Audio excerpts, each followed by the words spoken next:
কাৰণতে স্বাক্ষৰ কৰা নহ'ব কোনো কাৰণতে বন্ড আইনত স্বাক্ষৰ নকৰো কালি আমি সামাজিক মাধ্যম যোগেদি এইটো কথা স্পষ্ট কৰি দিছো প্ৰয়োজনত জেল কিন্তু বন্ড আইন কৰা নহ'ব এটা একদম স্পষ্ট কথা কালি আৰক্ষী প্ৰশাসনকো মই কৈ দিছো আমি সোমাবলৈ নিদিওঁ এতিয়া অসমত এটা নেৰেটিভ হৈছে এই নেৰেটিভটো আমি চেঞ্জ কৰিব লাগিব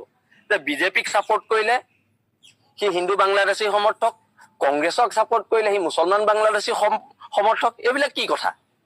গণতন্ত্ৰত এইবোৰ কি কথা আমি কৈ আছো খিলঞ্জীয়া আধিপত্যবাদৰ কথা আমি কৈ আছো খিলঞ্জীয়া ভূমি অধিকাৰৰ কথা আমি কৈ আছো ইয়াৰ পৰা বাংলাদেশী যাব লাগে ইয়াৰ পৰা হিন্দু যাব লাগে ইয়াৰ পৰা মুছলমান যাব লাগে আমি নাই কোৱা নহয় কথাটো যিবোৰ মানুহৰ মস্তিষ্কৰ উৰ্বৰতা নাই সেইবিলাক মানুহে হিন্দু মুছলমানৰ কথা কৈ আছে আমি কৈ আছো বাংলাদেশী যাব লাগে আমি হিন্দু মুছলিম যাব লাগে বুলি নাই কোৱা নহয় এই কথাবিলাক স্পষ্ট আমাৰ আন্দোলনটোক যদি বেলেগ বিপথে কোনোবাই পৰিচালিত কৰিব বিচাৰিছে তেওঁলোকে কৰিব নোৱাৰিব কাৰণ আমি একত্ৰিতভাৱে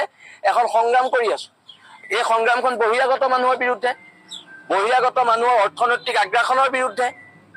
এই সংগ্ৰামখন বাংলাদেশী অৰ্থনৈতিক আগ্ৰাসনৰ বিৰুদ্ধে আজি আমাৰ মাটি বাৰী সকলো বাংলাদেশীয়ে দখল কৰিছে মাটি বাৰী সকলো বহিৰাগতই দখল কৰিছে এনেকেতো নহ'ব আমিতো কোৱা নাই যে ধিং কাণ্ডত দুখী কিজন মুছলমান বুলি আমি ধিং কাণ্ডত দুখী কিজন বাংলাদেশী বুলি কৈছো আমি কেতিয়াও কোৱা নাই যে ধিং কাণ্ডত দুখী কিজন মুছলমান আমি সেইটো কথা কোৱা নাই আমি কৈছো ধিং কাণ্ডত দুখী কিজন সন্দেহযুক্ত বাংলাদেশী হয় কথাবিলাক স্পষ্ট এতিয়া সেইদিনা হুজাইত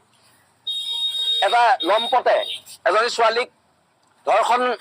কৰিছে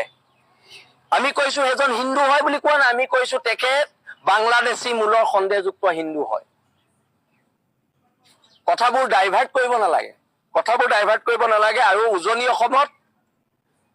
কোনো আমচুৰ দম নাই কোনো বিশ্ব হিন্দু পৰিষদৰ দম নাই ইয়াত হিন্দু মুছলমানৰ কাজিয়া লগাবলৈ যেতিয়ালৈকে আমি আছো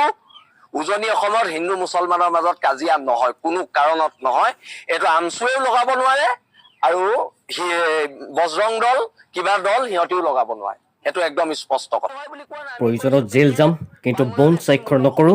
নিজৰ স্থিতিত অটল বিৰলা চিট সেনাৰ প্ৰশাসনিক সচিব শৃংখল চলিহা নিউজ ডেস্ক ৰিপৰ্ট দৈনিক অসম